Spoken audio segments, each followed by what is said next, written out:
Chapter 23.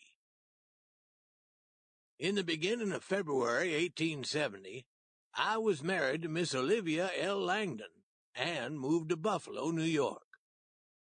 Tomorrow will be the 36th anniversary of our marriage.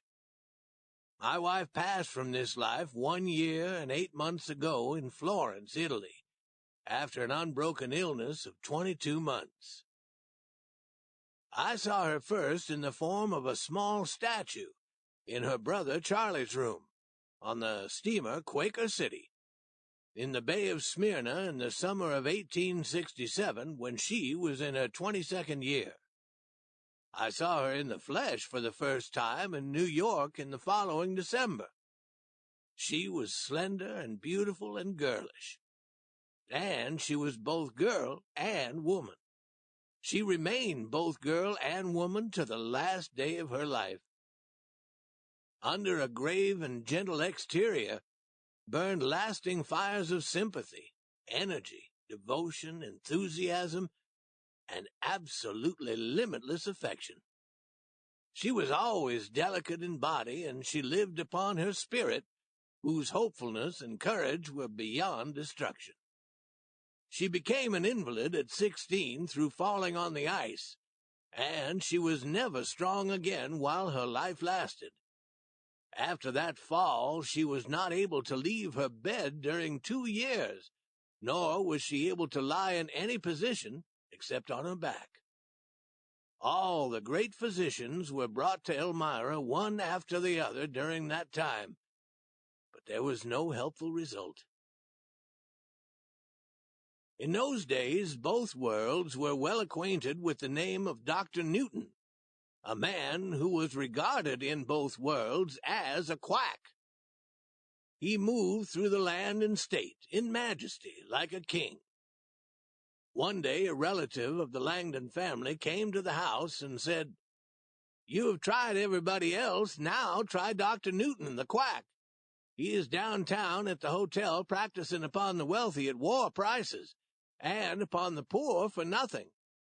I saw him wave his hands over Jake Brown's head and take his crutches away from him and send him about his business as good. I saw him do the like with others. They may have been hired and there for publicity purposes and not real, but Jake is genuine. Send for Newton." Newton came. He found the young girl upon her back. Any attempt to raise her brought sickness and exhaustion and had to be abandoned. Newton opened the windows long darkened and delivered a short and fiery prayer. Then he put an arm behind her shoulders and said, "Now we will sit up, my child." The family were alarmed and tried to stop him, but he was not disturbed and raised her up. She sat several minutes without sickness or discomfort. Then Newton said, "Now we will walk a few steps, my child." He took her out of bed and supported her while she walked several steps, and then he said, "I have reached the limit of my art. She is not cured. It is not likely that she will ever be cured. She will never be able to walk far, but after a little daily practice she will be able to walk 100 or 200 yards, and she can depend on being able to do that for the rest of her life." His charge was $1,500, and it was easily worth $100,000, for from that day when she was 18 until she was 56, she was always able to walk a couple hundred yards without stopping to rest, and more than once I saw her walk a quarter of a mile without serious exhaustion. Crowds gathered round Newton in Dublin, in London, and in other places. This happened rather frequently in Europe and in America, but the grateful Langdons and Clemenses were never among the crowd. I met Newton once, in after years, and asked him what his secret was. He said he didn't know, but thought perhaps some form of electricity proceeded from his body and caused the cures. Perfect truth and perfect honesty were the qualities of my wife's character, which were born with her. Her judgments of people and things were sure and without error. Her instincts almost never deceived her. In her judgments of the characters and acts of both friends and strangers, there was always room for charity, and this charity never failed. I have compared and contrasted her with hundreds of persons, and my feeling remains that hers was the most perfect character I have ever met. And I may add that she had more dignity than any person I have ever known. She was always cheerful, and was always able to pass along her cheerfulness to others. During the 9 years that we spent in poverty and debt, she was always able to reason me out of my despairs and find a bright side to the clouds and make me see it. In all that time I never knew her to utter a word of regret concerning our circumstances, nor did I ever know her children to do the like. For she had taught them, and they drew their bravery from her.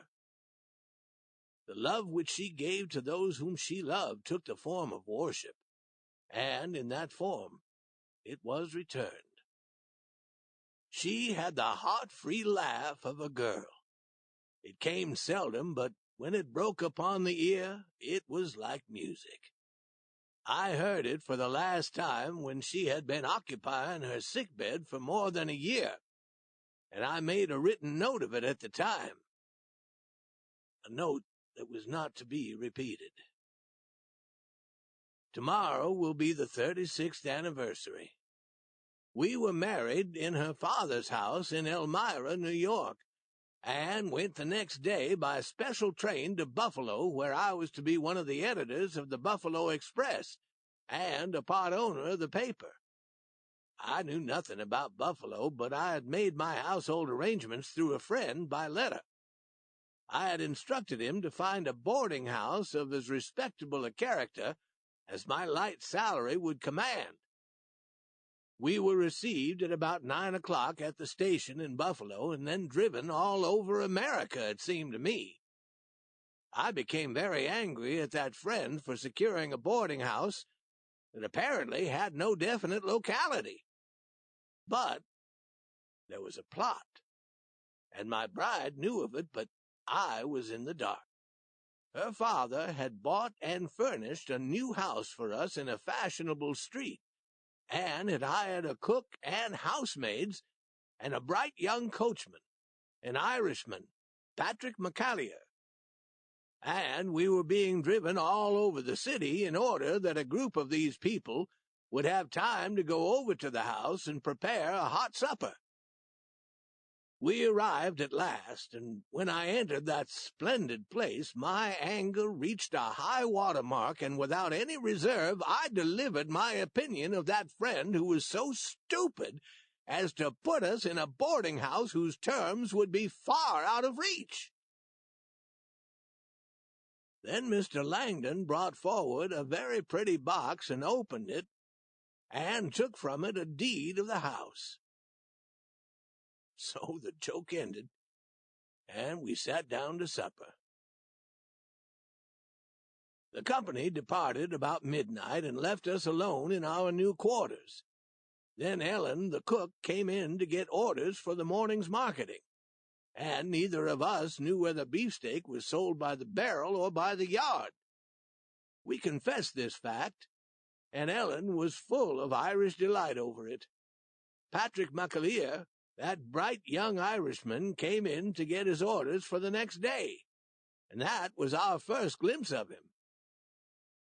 It sounds easy and swift and smooth, but that was not the way of it. It did not happen in that comfortable a way. There were 3 or 4 proposals of marriage and just as many declinations. I was traveling far and wide giving lectures, but I managed to arrive in Elmira every now and then to renew my pleading. At last, help and good fortune came from a most unexpected quarter. It was one of those cases so frequent in the past centuries, so infrequent in our day, a case where the hand of Providence is in it. I was ready to leave for New York. A wagon stood outside the main gate of the Langdons' house with my trunk in it, and Barney, the coachman, was ready in the front seat. It was 8 or 9 in the evening and dark. I said goodbye to the grouped family on the front porch, and Charlie and I went out and climbed into the wagon. We took our places back of the coachman on the remaining seat, which was toward the end of the wagon and was not fastened in its place, a fact which, most fortunately for me, we were not aware of. Charlie was smoking. Barney touched the horse with a whip. He made a sudden. Charlie and I went out over the back of the wagon. In the darkness, the red butt of fire on the end of his cigar described a curve through the air which I can see yet. I struck exactly on the top of my head and stood up that way for a moment, then fell down to the earth unconscious. My head just happened to strike a dish formed by 4 stones which met along the edges. The depression was half full of fresh new sand, for they had been repairing the road. This made a useful pillow. My head did not touch any of those stones. I was not even shaken up. Nothing was the matter with me at all. Charlie was considerably damaged, but in his worry over me, he was almost unaware of it. The whole family ran out. It was very pleasant to hear the pitying remarks being made around me. That was one of the happiest half-dozen moments of my life. There was nothing to spoil it, except that I had escaped damage. I was afraid that this would be discovered sooner or later. I was such a dead weight that it required the combined strength of Barney and 2 others to carry me into their house. But it was accomplished. I was there. I recognized that this was victory. I was there. They set me up in an armchair and sent for the family physician. Poor old creature, it was wrong to get him out, but it was business, and I was too unconscious to protest. When the old doctor arrived, he went at the matter in an educated and practical way. That is to say, he started a search for cuts and wounds and swellings, and announced that there were none.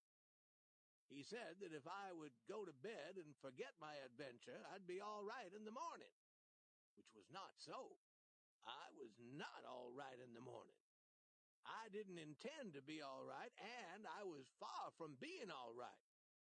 But I said I only needed rest, and I didn't need that doctor anymore. I got a good 3 days' stay out of that adventure, and it helped a good deal. It pushed my suit forward several steps. The next visit completed the matter, and we became engaged conditionally.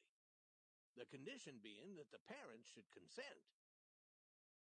In a private talk, Mr. Langdon called my attention to something I had already noticed, which was that I was an almost entirely unknown person, that I was from the other side of the continent, and that only those people out there would be able to furnish me a character reference, in case I had a character.